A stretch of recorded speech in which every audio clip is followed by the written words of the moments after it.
Good afternoon. Welcome to Medical Grand Round. The folks we have here in the second floor of the S building, as well as the folks online. I'm Bob Wachter, Chair of the Department of Medicine. Happy Election Day. Today's topic is Community Engaged Climate Change Solutions.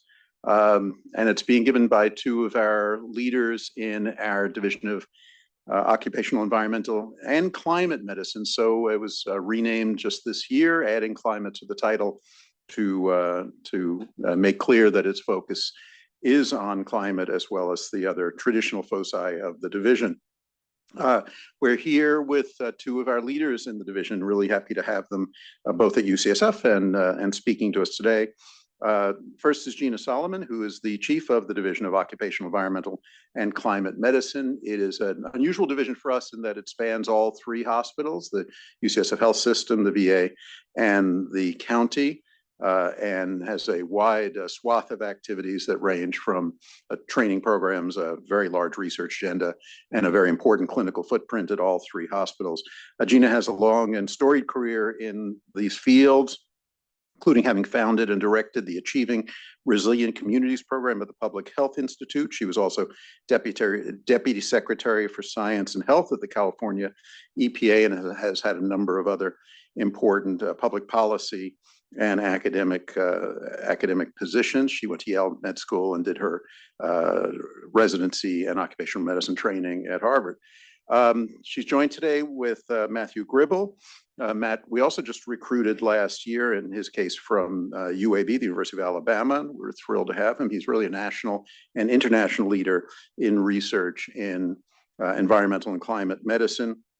Here, he leads an environmental health research program that supports environmental health research at UCSF and much more broadly. He'll talk about some of the programs he's involved in. Matthew got his PhD at Johns Hopkins. So thrilled to have you both. Looking forward to, and thank you for, and Matthew, I should mention, is the Associate Chief of the Division for Research. And really, both of you have helped transform the division and very excited about it and look forward to hearing your comments today. I think Gina's going first. Great, thank you, Bob. So glad to be here. Wow, and Election Day is a slightly scary inflection point to be talking about the future of climate change and climate change research. I want to talk about the fact that 2024 has also been a slightly scary climate change year. According to NOAA, which is the National Oceanic and Atmospheric Administration, so far in the US alone, we've had 24 confirmed weather or climate disasters with losses exceeding $1 billion each. This is not counting any of the global disasters. And when you look at adjusted $1 billion disasters over time, in the 1980 to 2019 time period, there were about 8 or 9 of these disasters a year.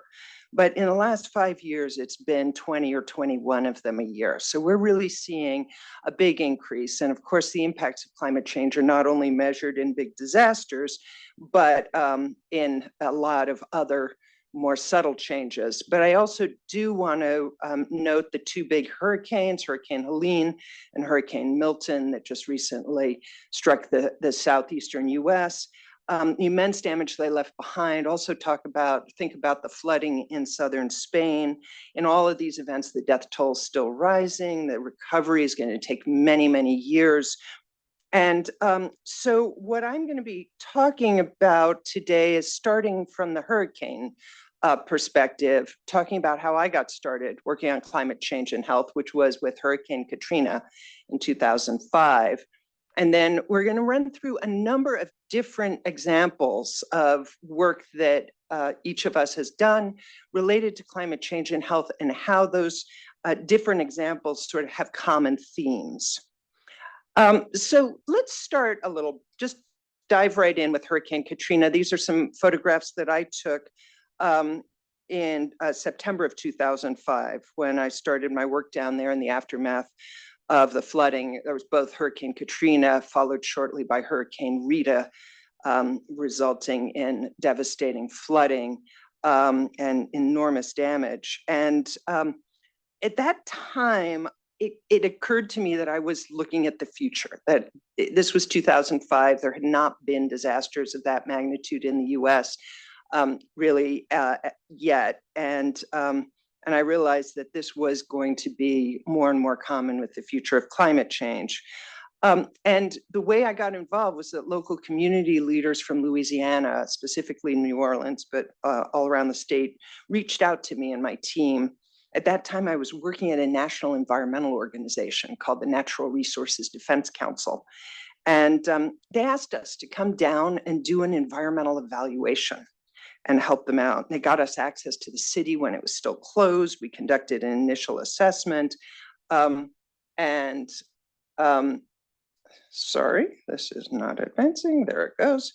The specific groups we were working with included the Deep South Center for Environmental Justice, Louisiana Environmental Action Network, a Holy Cross Neighborhood Association in the Lower Ninth Ward, and advocates for environmental human rights in New Orleans. And they brought us questions from the community. And we started trying to figure out answers. And one of the things that I've noticed after environmental disasters is that many of the questions, the most pressing ones, relate to a field called exposure science. Well, you know, what's in the air? What's in the water? What's in the soil? How dangerous is it? What can we do to protect ourselves? And all of these questions are answerable. Unfortunately, at that time, we didn't have answers to most of these questions, as there had not yet been multiple hurricanes and floods of this nature. The literature was very sparse. And so we quickly pulled together a team with multiple academic partners, try to get answers. And ultimately, we did studies on air quality, drinking water, sediment, other issues over the ensuing months and years. So just to digress for a moment, since many of you are probably not familiar with the field of exposure science, this field of study focuses on investigating our day-to-day physical environment. So workplaces, homes, communities, schools, and the social environment and lifestyle patterns to determine how these factors relate to health outcomes. The field uses analytical measurements, it uses modeling, various types of extrapolation to predict and assess health risk, ultimately. People working in the field have widely varied backgrounds: public health, medicine, engineering, chemistry, informatics. So the teams are really interesting and interdisciplinary. For example, our first study post-Katrina, which happened just a month later in October of 2005, so it was really pulled together fast. We teamed with industrial hygienists from UC Berkeley, mold scientists from University of Colorado. We did rapid assessments of mold because that was one of the immediate questions, as had never at that time previously been done after a flood event. And after New Orleans flooded, as you can see from this photo, just crazy amounts of mold rapidly grew on every porous surface during the hot, humid conditions. And the research was challenging. There was still no electricity in the city. We had to use marine batteries to power the equipment. Take significant precautions to keep our team safe. This shows one of the spore traps from University of Colorado that we were using on the right. And it's not surprising that we found much higher concentrations of airborne mold in the flooded areas. Even in areas of the city that weren't flooded, but were near flooded areas, had very high levels. And this yellow line shows the level that the National Allergy Bureau considers to be extremely high for ambient mold spore concentration, so that, you know, there's a likelihood of, for example, allergic reactions, asthmatic responses, et cetera. And so the concentrations were high enough that after we shared the data with the CDC, they developed recommendations for personal protective equipment for returning residents who are entering the flooded areas. And nonprofits like the Red Cross began to set up stations to provide PPE at strategic intersections. So returning residents were able to get at least some help.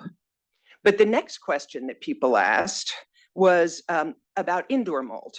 What was happening at that time, within the first few months, insurance companies were pressing people to quickly take cash settlements I believe they were offering about $10,000 in cash to, and reassuring people you could just scrub the mold off the walls, it'll be fine, and move back into the house. And a lot of folks were very tempted to take that settlement.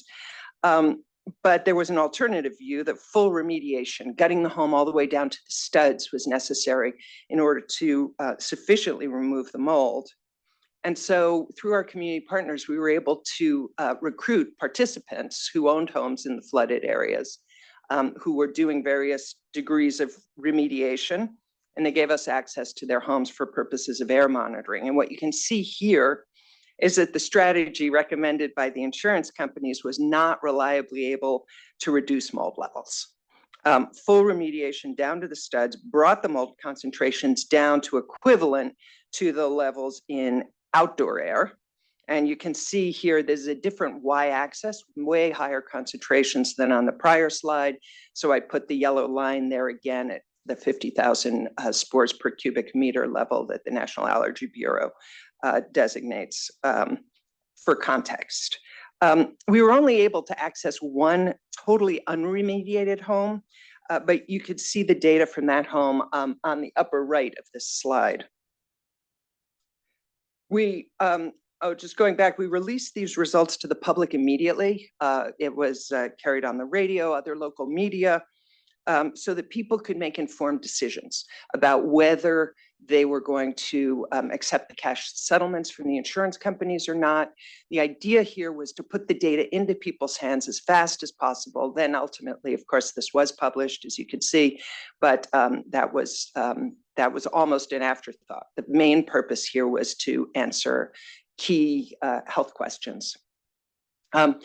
Also, since our division is particularly concerned with occupational health and safety, I just am going to mention this study of nearly 800 workers who were involved in post-Katrina cleanup activities. So these are the people who are going in and cleaning out the homes, gutting the homes, cleaning the walls, removing things.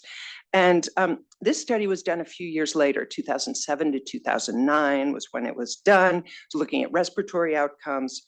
And it found basically that people who were working for longer periods of time on remediation were significantly more likely to have diagnoses of fevers, cough, and sinusitis, and tended to have more diagnoses of asthma and pneumonia, though it wasn't as clear a dose response.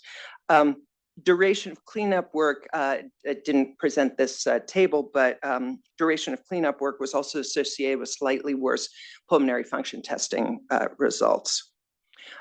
So wrapping up this study, just to bring it home to California, I just want to mention that we're at high risk of a catastrophic flood here in California. There are thousands of miles of aging and unstable levees in the Delta, and cities as large as Sacramento and Stockton, as well as 2 UC campuses, are potentially in the path of a major flood. A study from UC Davis suggested that we have about a 2 out of 3 chance of having a catastrophic flood within the next 50 years. So this is the kind of scenario we could see here with a major rain event or a series of major rain events called atmospheric rivers that we're prone to here on the West Coast. So moving on to the next topic, I want to talk about the 2018 Camp Fire, a topic that we've dealt with a lot of wildfires here in California. But one of the things that I wanted to emphasize is not just that wildfires are bad, but that climate change can result in really curveball, weird impacts that one would not necessarily predict or expect. And this is one of those situations. So the town of Paradise, California burned November 8th, 2018. We suffered from a lot of smoke in the Bay Area. There were about 14,000 homes that burned and about 2,000 homes. You can see in the lower picture here, a completely burned home with a almost completely intact home right behind it. The fire kind of jumped occasionally, and there were 2,000 homes that were still standing. Well, not to make the insurance companies the bad guys, but after the first few weeks, the insurance companies refused to pay for hotels for people whose homes did not burn down. said, your home is still standing, you can go back. And so these people started returning. And when they did, and they turned on their tap and started running the water, reports started flooding in, as it were, that the water smelled like gasoline. As you can imagine, there was rapid alarm and demands for testing. And at that point, I had just recently left a position at the California Environmental Protection Agency. I was working newly at the Public Health Institute, and state scientists who I had just recently been working with as colleagues reached out to me and invited my involvement in the investigation. Why would the water smell like gasoline after a wildfire? And so this shows one of the community meetings. There were many of them in a local mega church that was spared by the fire. And there were many questions from the community about, again, mostly what their exposures were. And then the state agencies also wanted to know what the source of any contaminants might be so that they could inform future prevention. So initial testing quickly confirmed the presence of benzene, which is a known human carcinogen, as well as a number of other volatile organic compounds in multiple samples of drinking water, did geospatial mapping and on-the-ground investigation, and quickly ruled out any actual fuel leaks, any issues related to gas stations, underground storage tanks, or above-ground storage tanks, or other obvious sources. And so we needed to look harder at spatial and temporal trends, as well as analytical chemistry of water samples. So we were able to obtain an emergency R21 grant mechanism from the National Institute of Environmental Health Sciences for what we called the Fire and Water Study. And so I'm just going to jump ahead to some key results. This figure shows the temporal trend of contamination in the water system from just after the fire until about 18 months later. And the red bars show the highest concentrations of benzene. The blue shows elevated benzene, but not above drinking water standards. And as you can see, the first 6 months were the worst, with repeated flushing of the system, which is what they were doing at that time. The percentage of detections dropped significantly with time. And when you flush a system, they basically open up all the fire hydrants and just like run crazy amounts of water through the system, which is hugely wasteful during a drought, but necessary in this situation. I also want to note that this says benzene detections in service laterals. So we focused on testing in service laterals because those were the things that were most contaminated. Well, what's a service lateral? It's the short water line that connects each house to the main water line in the street. And these proved to be where most of the contamination occurred. Analytical chemistry gave us some clues. You don't have to recognize each of these chemicals, but this is to give you a sense of what we found. California Department of Public Health partnered with us to compare the chemistry of the contaminants that were detected in the water with samples that were intentionally contaminated from pyrolysis products of various kinds of plastic pipes, which was one of the key theories at that time. So they did these studies where they melted or burned polyvinyl chloride or PVC pipes, polyethylene, et cetera. Then they also looked for published results of contaminants created by biomass burning of tires, other types of combustion. So the result was evidence to support multiple hypotheses, actually, including that the contaminants came from melting or burning of pipes, and that the contaminants came from smoke from other combustion sources. But how exactly would that have happened? How to get into the water system? Well, the water system is a lot like a circulatory system. So you've got large arteries, small arterioles, and capillaries, or basically, a pressurized system with flow going, in this case, in one direction, from the treatment plant out through the larger water mains, the smaller water mains, and the service laterals. So that's sort of shown here. And during very destructive and rapid wildfire events, the system ends up hemorrhaging so much water that the pressure drops, the pipes become dewatered, and then begin to suck in air. And the air is thick with smoke from burning materials of all kinds. And the interesting other link in the chain is it turns out the contaminants from the smoke adhere to the biofilm that coats the inside of the pipes. And once it's in the biofilm, it's actually extremely resistant to being flushed out. And it turns out to be a very expensive problem. The town of Paradise, for example, flushed their entire water system 7 times, wasted all that water. Then they ended up abandoning unsuccessful flushing in many of the areas. They replaced 4,000 service laterals at a cost of about $400 million to fix this. So it's certainly something we want to avoid doing again. And as a result of these findings, the California Code of Federal Regulations, Title 17, in case you're interested, was amended in 2019 to require backflow prevention devices, which look kind of like this, in most building types. And many counties are going further and requiring all homes to retrofit with these devices so that that suction effect back into the water system would not happen in the event of a fire. So my final example is a community-based project that's still ongoing. It stemmed from some work I was already doing with farm worker groups in California. And during the 2019 and 2020 wildfire season, these groups were hearing a lot of complaints and questions from workers. These workers were suffering from the combination of heat and smoke inhalation at work all day. And then they were going home and they were suffering more at home. And that is partly because most homes that farm workers live in the Central Valley do not have air conditioning. Instead, they have these things, which are called evaporative coolers. I see some nods. They're colloquially known as swamp coolers. And basically, these are very affordable devices, very energy efficient to run. They have a fan and they have moist pads, and the fan pulls air across the moist pads, makes it a little cooler, a little more humid, a little more tolerable. Problem being that there's no filter and the smoke just gets pumped right into the home. And so I got a phone call from one of my farm worker group colleagues asking, isn't there any kind of filter that's out there that could work for these swamp coolers? And I was like, surely there's something. And I did all kinds of searches to try to find something to offer, and there was nothing.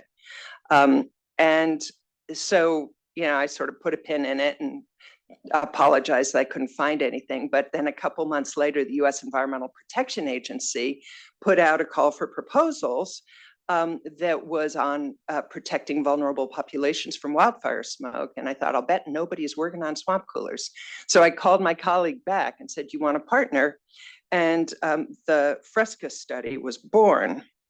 So the FRESCA stands for Filtration for Respiratory Exposure to Smoke from Swamp Cooler Air. And it's an interdisciplinary collaboration. We've got engineers from Illinois Tech. We've got the Central California Environmental Justice Network as a key partner and as a co-PI of the study. And we developed, tested, and refined filtration solutions and measured both exposures and outcome measures. And again, this was all in response to questions that came from the community related to a climate change problem that they saw at their level. And so at our end, once all the laboratory work to develop and test the different filters had been done, we recruited, or not we, the CCEJ and our community partner recruited participants in 88 homes in Kern and Fresno counties. We focused on women, agricultural workers, and we installed indoor and outdoor air filtration in over half the homes, and installed indoor and outdoor air monitoring equipment that operated throughout the entire summer, both before and after the installation of the filters. And we also collected urine samples for biomarkers of oxidative and nitrative stress. I noticed that Elizabeth Blackburn's on the wall out there in the hallway. We collaborated with the Blackburn Lab to measure telomere length in this population, because one of their other questions was that they felt that they were experiencing multiple cumulative impacts from many stressors in their community. And they wanted us to try to measure cumulative impact in that community on their health. And so I was trying to think of ways to do that. And oxidative stress biomarkers was one possibility. The other was that it turns out nobody has ever measured telomere length in this population. So we added that on as well. So, and some of our community partners are shown here installing the filters on study homes. And so I don't have a lot of results to show because all of this is still preliminary and we're still, we've got gobs of data. And so we're still working with it. But so after months, I mean, after years of wildfire after wildfire after wildfire in California, we happened to be in the field for 2 summers, 2022 and 2023, when there were no major wildfires that impacted the Central Valley. So that was a dubious luck, I guess. I was thrilled for the residents, but it made it a little more challenging to get good data. Because we had actually unusually good ambient air quality. But nevertheless, as you can see here, we did see improvements. This sort of shows a lot of noise in the data, but the average really dropped. This shows from May through September, just one sample home. But it's pretty indicative of what we were seeing. This is one of the homes which had both interventions, the outdoor filters plus the indoor air cleaner, and the average particulate matter concentrations dropped quite, noticeusly after the filters were installed, and stayed down, which is also good. Right now we're returning individual results to all the study participants, and we're having community meetings to discuss the results with the community prior to then moving forward to publish our findings. So we hope to have some more findings to share soon. That is really all. I just wanted to acknowledge our wonderful Fresca study team, and then turn it over to my colleague, Dr. Gribble, to talk about some of his project work. Thank you. So what we've been talking about today so far are what I would consider acute disaster events. But climate change is not only playing out in stochastic acts of violence like fires or floods, it's also prolonged impacts like a drought disaster or the sea level rising or sea surface temperature changing. And all of these things can have important public health implications as well. So just highlighting a couple of examples in this space. It's plausible that drought may be impacting arsenic exposure in a large number of geographic zones. And this is actually something that was first suggested in the San Joaquin Valley of California, so like the Fresno area where UCSF has a presence. And nationwide, in a more of a simulation study, they found a suggestion that a substantial number of private well users might be exposed to levels of water that would be considered unsafe in public supplies due to changes in drought conditions in the coming years. And in the San Luis Valley of Colorado, there has been an ongoing drought that's been very severe since 2002. This is also an area that is very reliant on groundwater for their drinking water supply, and there are present heavy metals and arsenic in that groundwater. And we thought that there could be an implication, therefore, of drought for cardiometabolic health through this pathway. So drought might increase groundwater arsenic because this is a little bit of a simplification, but you can imagine slurping on a straw. If you're over pumping the wells, you might pull more of the arsenic out of the clay. That groundwater arsenic might lead to higher tap water arsenic that people drink.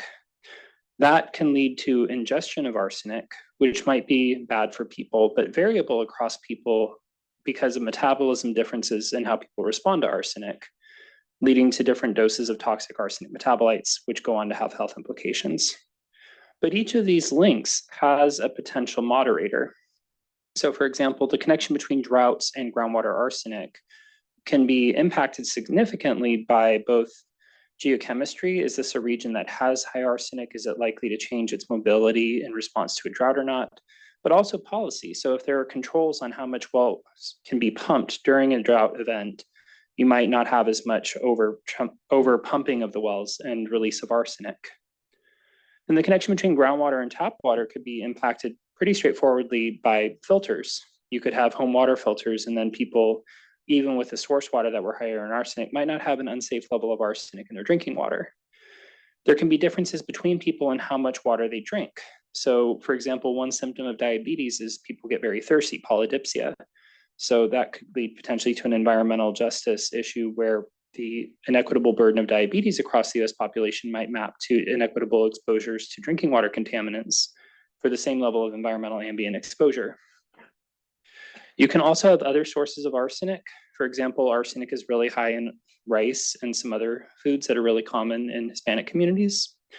And there's also health disparities in the prevalence of diabetes.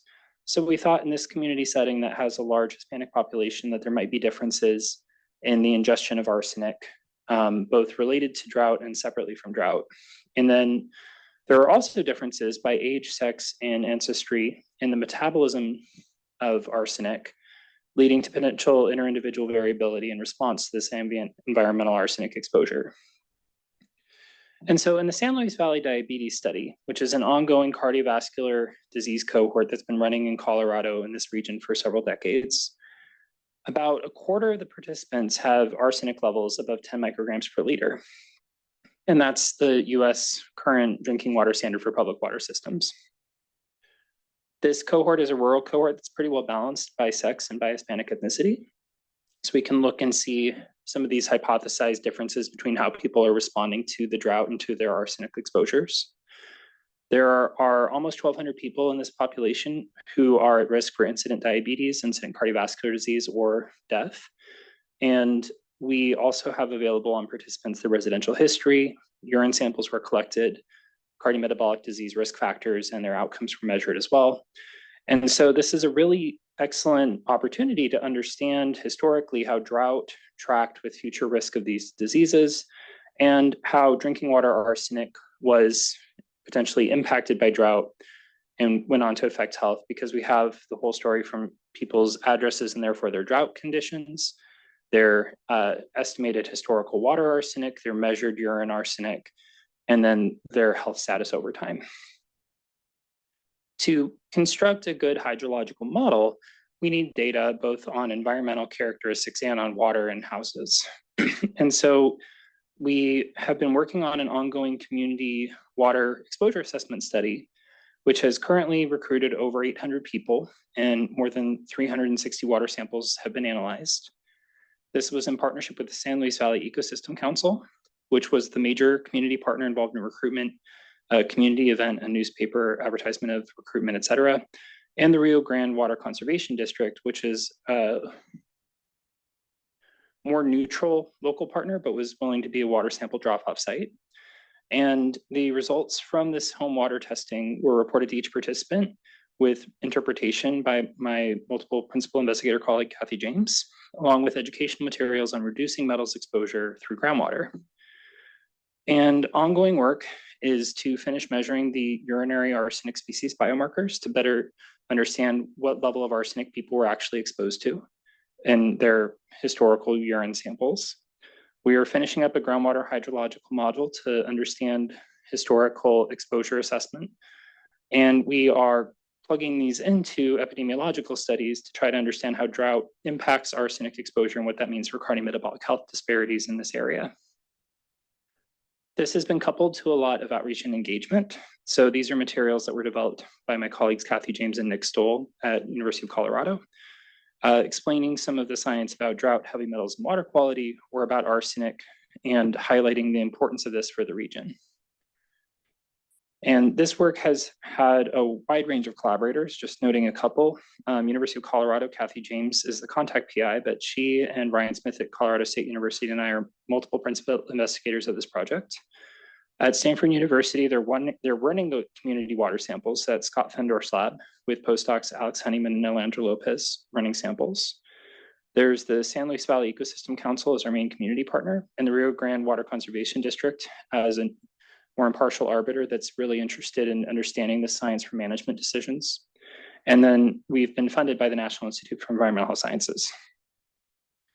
And the last example from today that I want to highlight is not a disaster per se, but it's an example of the ongoing environmental transformations that are occurring and how that might manifest in public health implications and major health disparities.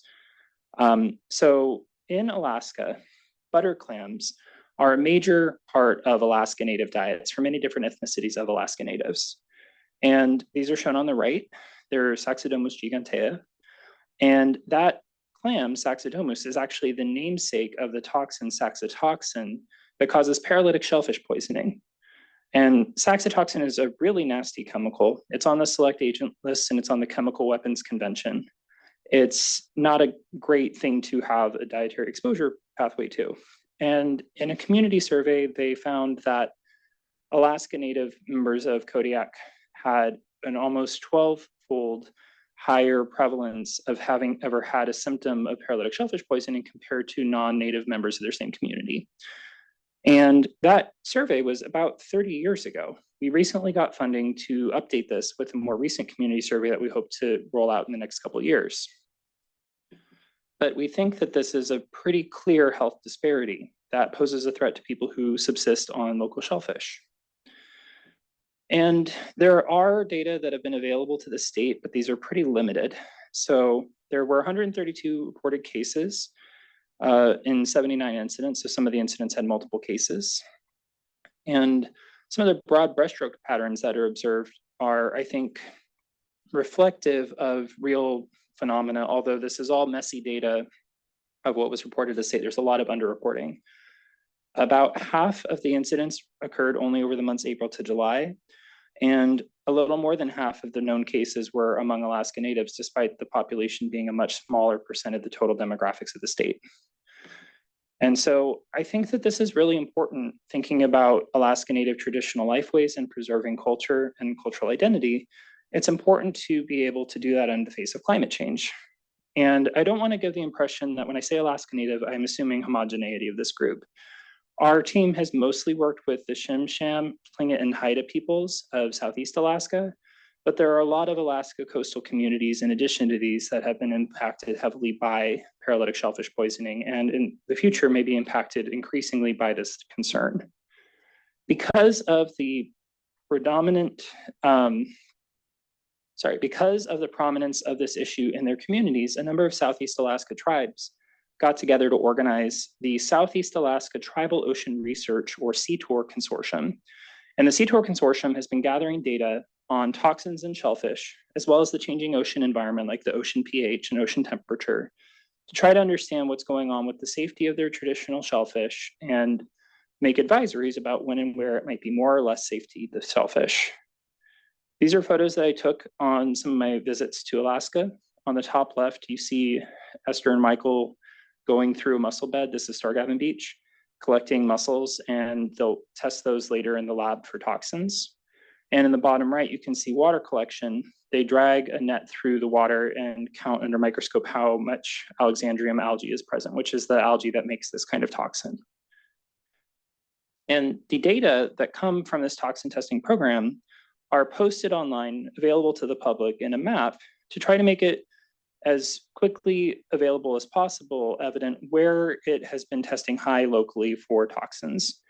And there can be really small spatial variability and small scale spatial variability in this. So for example, in this snapshot, Prince of Wales Island had very low levels of toxin, but just east of there by Ketchikan, there were significantly higher levels of toxin. And so this does facilitate some of the statistical modeling a bit, because we can ignore some of the spatial correlation, but we also have a public health messaging challenge, because you can't make a ton of assumptions about what's safe and what's not without getting local data. It's important to have monitoring programs in place. We do know that there are some major environmental drivers of this. Seasonality is a really obvious one. So there tend to be two blooms in this region, one in the late spring, one in the early fall. And these two blooms differ in their environmental characteristics. These are heat maps of the presence of this algae. So the brighter color is where there's more algae present. In the spring, you can see that it's a little bit more saline and a little bit cooler temperature than in the fall, when maybe some of the ice has melted and you have a little bit more precipitation flushing out some of the salt in the local water. And so This tells us that temperature and salinity are both excellent predictors of the algae that make these toxins, but they're not the complete picture. There's other stuff going on, or these two pictures would be the same, not shifted. And some of the findings from this research program, led by and initiated by the tribes, has been really applied. So for example, we're doing comparisons now of the toxin levels across different shellfish types, comparing blue mussels, butter clams, Pacific littleneck clams, and cockles, and finding that some of the toxin levels are really high in butter clams and much lower in Pacific littleneck clams. So maybe in a future conversation, we might think about adapting recipes so that people could use the less toxic kind of clam and be more climate resilient while still having a pretty similar diet to their historical diet. There has also been in this work a lot of outreach and community education, including to youth. So we've had K-5 middle school and high school programs. The elementary school programs have had things like a coloring book and legends from local mythology, like stories of Raven and stories of the origin of the tides. And middle and high school level, it focuses a little bit more about marine ecology and the changing ocean environment in their intertidal zone. We also have fact sheets for adults like Toxic Shellfish 101 and Harmful Alaskan Algal Species. All of this work has recently culminated in a brand new, the first tribally led Center for Oceans and Human Health. This is jointly funded by the National Science Foundation and the National Institute of Environmental Sciences. I'm very proud to be the co-director of this center. It's based at Sitka Tribe of Alaska, but UCSF is a major academic partner, in addition to several other universities in the lower 48, as well as University of Alaska Southeast, and the tribal organizations CTOR and the Kodiak Area Native Association, which is a local Native Health Corporation. This center that was recently launched has three major projects. The first is public health oceanography. So trying to understand how do climate change and ocean acidification impact algae and impact clams, and ultimately from those changes impact the level of toxins that clam eaters could ingest. The second is mixture toxicology, asking which of the toxins made by these algae are the most poisonous. And the last question being addressed through the center is a more holistic human dimension, which includes epidemiology and social science, to ask, what do people eat? Have they gotten sick? And what do they think about the situation? This work has a large number of acknowledgements. This is just almost a table of contents. The National Institute of Environmental Health Sciences was instrumental in supporting the expansion of this work through an R01 and now through a P01 center grant, which is jointly funded by the National Science Foundation.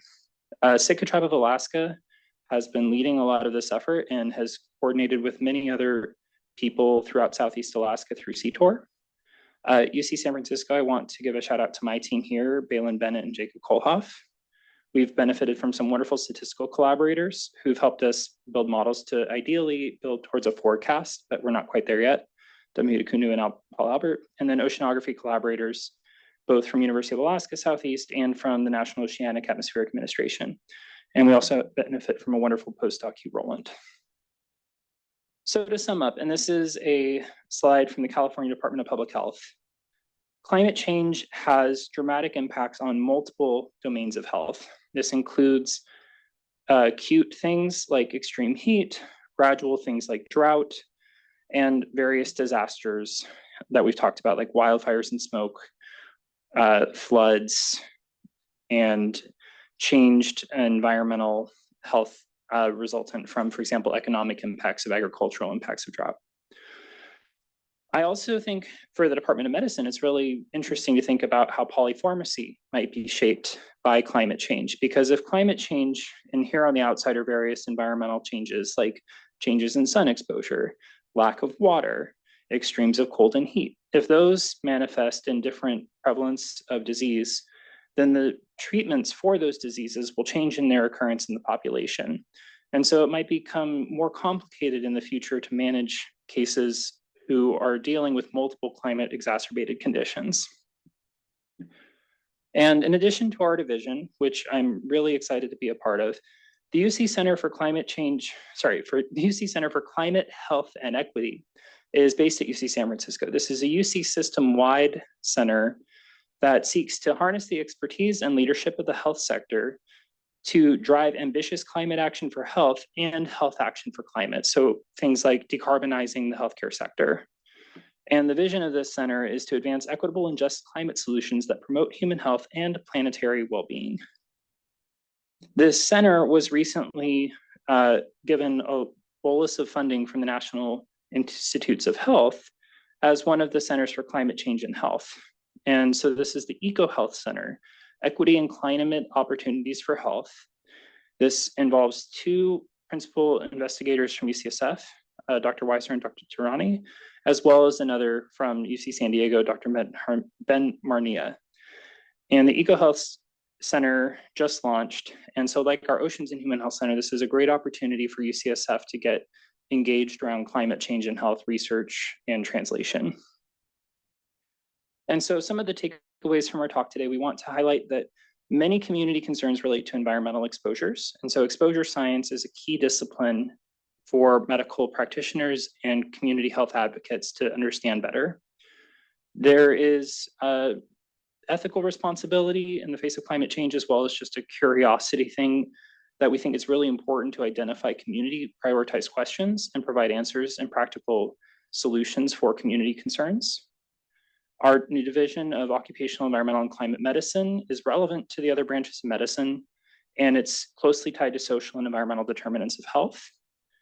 And there are a lot of opportunities now to get involved in collaborations, including with our Oceans and Human Health Center that I co-direct and the EcoHealth Center that is based at UCSF, but also includes other UC campuses. And with that, we're ready to take your questions. Thank you so much. Come on up. Fabulous. I'm amazed by the breadth of what you folks are doing, and it's part of medicine, but feels like an area that none of us have concentrated on enough. So thank you for introducing us to it. I can't help but wonder, part of the agenda here, I think, is you're trying to change either individual behavior or change policy. So just take us one simple example, probably not that simple, was your finding of the mold in Katrina. Did people stop taking the insurance payout, and did they do better after you were able to demonstrate that the level of harm is actually quite high, or risk is high? It's very hard to get data on insurance, or at least I was at that time, because people are insured through various different companies, and those companies tend to guard the data about how much they actually pay anybody. So we actually don't know for sure. So all we really had was anecdotal evidence and some policy changes that did occur. When we first started asking about mold, agencies, the U.S. We went first to the U.S. Environmental Protection Agency, and they said, no, mold is an indoor problem. And so then that was part of why we were doing measurements in ambient air. But EPA said they didn't regulate it. So we went to CDC, and then they said, well, it is an indoor problem, but we're not sure that it's really that dangerous. And so once we were able to present some of the concentrations, they were like, oh, well, that is high for sensitive groups. And so they then changed their policy and started recommending personal protective equipment with some specific details about N95 masks. And then we did see a huge change. And I have photographs of people coming in to go through their homes to try to salvage what they could in full PPE, Tyvek suits, gloves, N95s and boots, and because those were now being made available, which was great. And maybe one more question, we'll open it up. Both of your research hinges, at least in part, on thresholds for risk. Sounds like in benzene or arsenic, and how are those determined? I assume they've been determined, many, many years ago. How do we know that they're accurate? Is there hope that with better and bigger data and ways of analyzing it, we'll get better at really understanding the nuances of it? Maybe I have it wrong, and these things were determined precisely, and we know exactly how much arsenic I can have in my clams tomorrow, and I'm good. But what do you think about that number? Because it seems like a lot of the work hinges on we know what's safe, and we know what's not safe. Matthew Renser. I can start by saying a conflict of interest disclosure. So this year, I'm also a special government employee of the US EPA because I was a peer reviewer for their ongoing update of the arsenic level that is considered of health concern. And I can't talk too much about that process without lawyers getting very angry with me, but I can say that this is an area that there is active interest in staying up to date with the science and trying to provide the best number that people can use for these kinds of decisions, because it is important. If 5 or 10 or something higher, like for a while it was 50, is the level that's safe in drinking water, that's going to affect engineering, that's going to affect pollution, that's going to affect not only the public health community's decision-making processes, it has whole societal implications. So it's very important to get this as accurate as possible. And as more science becomes available on that dose response, that's something that agencies do try proactively to stay abreast of. It's time consuming though, so these updates don't happen all the time. Anything to add? Oh, well, back in the 1980s, struggling with these exact issues of like, how do we know what level is okay or isn't okay for all kinds of different environmental hazards? The National Academy of Sciences put out a report that's colloquially known as the Red Book, which sort of laid out this framework for risk assessment that includes, often reliance on animal data, trying to evaluate dose response relationships, extrapolating to human exposure levels, any epidemiological data that might be available, exposure science as part of it. And you have to put it all together using modeling and, all kinds of different equations that are part science and part sort of convention. To come up with the best guess they can, and different agencies sometimes come up with different numbers and then fight over them. As you can imagine, there are business interests with a lot of money at stake in some of these decisions, so they can become very contentious and drawn out. So really, it's messy. In California, we are lucky to have a whole bunch of really fantastic scientists in government agencies that many people have never even heard of, that are doing going further in terms of doing really top-notch work in this area than the federal government. So whenever I can, I rely on the California numbers. Great. See if we open up. Yeah.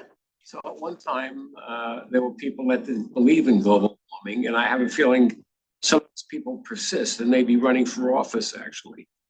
And now we're doing studies to prove that global warming is actually a fact, and we're studying the detrimental effects. But what is the progress in trying to prevent global warming? It doesn't seem like much is being done, and not much reason for optimism. So just to repeat the question, and you should be able to answer this in a minute, I assume. Obviously, global warming has become contentious, highly politicized. Some people still don't believe in it. What do you think the progress has been? And I would sort of talk about the kind of data that you have. Do you feel like the data is moving the needle at all, or that the thing has become so partisanized and there's so much misinformation that the data is kind of going off into one silo, but the other silos aren't looking at it? I start? Yeah, sure. Well, so there are a lot of places to do really important work in the broader climate change arena. And so as you could tell, a lot of our projects focus on really practical things that communities can do to protect themselves from the realities that we're facing, from the heat, wildfire smoke, other, floods, et cetera. Toxins from harmful algal blooms, et cetera. So these are all phenomena that are occurring that we can take action on. And so that is certainly something where, like, as a health and medical community, we can do something. The broader issue of climate change is big and daunting and playing out at multiple different levels. I'm proud to say that UCSF and the whole UC system has really been a leader in terms of trying to identify ways to reduce our greenhouse gas footprints.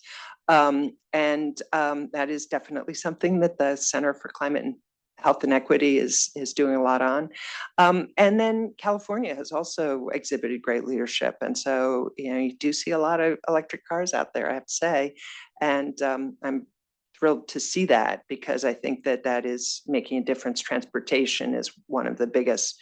Transportation, building, heating and cooling, and the food that we eat are the three biggies. And so, we're electrification of vehicles, electrification of homes, cleaning up the energy sector to rely more on solar and wind. And then diet's a little harder, but beef is, the basic bottom line with diet is less beef, better for the planet. Yes, we have about 90 people watching online. Some great questions like, how do you get your data out to the general public with your science communication strategy? How do you work with the upstream drivers, like large industries with big carbon footprints, including medicine? And how is all this work affected by the Supreme Court decision overturning the Chevron doctrine? Just three. Okay. You want to start with Yes. yes? Next question. Yes to which one? The answer is yes to To all of them. All of them. This is hard to do. Communication is difficult. And the Chevron decision. You want to describe what the Chevron decision is and why it impacts your lives? You want to talk about it? So before getting into Chevron deference, I do want to talk a little bit about one of the things that was said that I think is actually really important. And that's this idea of how do you get your findings out to the public? The first thing I want to highlight is there is no the public.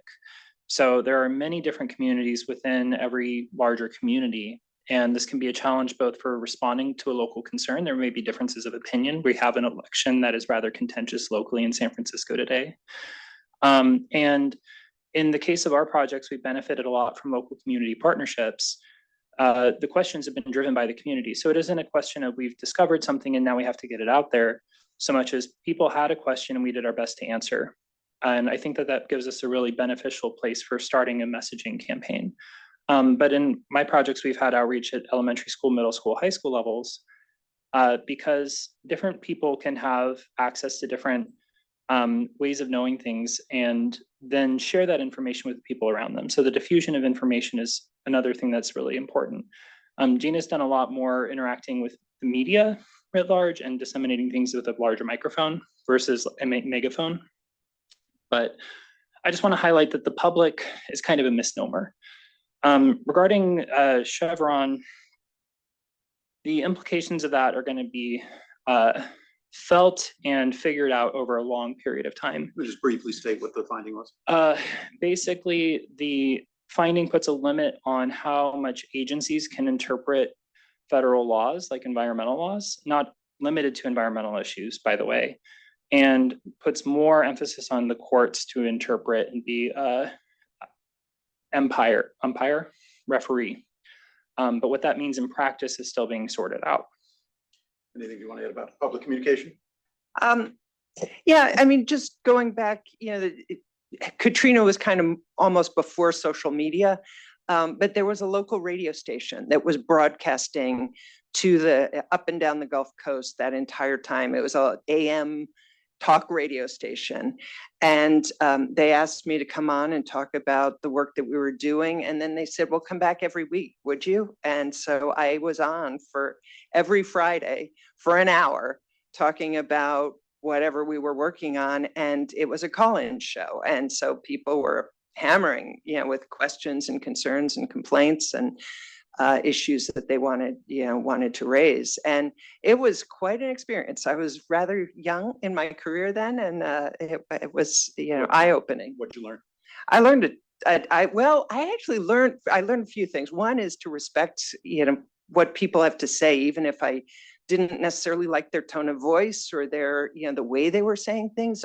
Almost everybody had some valid issue that they were trying to raise and some concern that was important. And so that was good. It sort of helped me get beyond that sort of defensiveness that some of us feel when somebody calls and is angry. I had to get past that pretty quickly. And realized they weren't angry at me. They were angry about a situation in which they felt powerless. And that is the way a lot of people respond to climate change, is they feel powerless. It feels overwhelming and scary. And so they get resistant and sort of, instead of feeling despair, they tend to turn to anger. Some people, not everybody.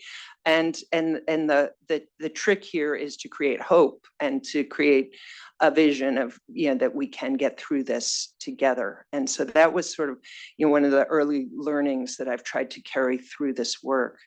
And yeah, just to mention Chevron, I mean, it always used to be that all those confusing, vague, fuzzy laws that Congress would sort of, make one way or another with random language kind of thrown in at the last minute, that it would go to the agency to interpret that law, and the agency was given deference.